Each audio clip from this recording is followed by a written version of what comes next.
You ask Tiger to calculate. This deals with linear inequalities with one unknown. The final result is h greater than 24. Let's solve it step by step. Isolate the h. Multiply both sides by inverse fraction 3/1.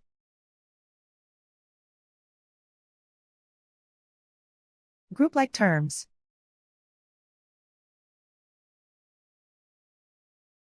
Multiply the coefficients.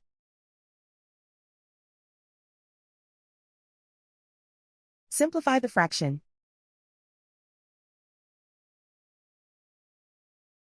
Simplify the arithmetic.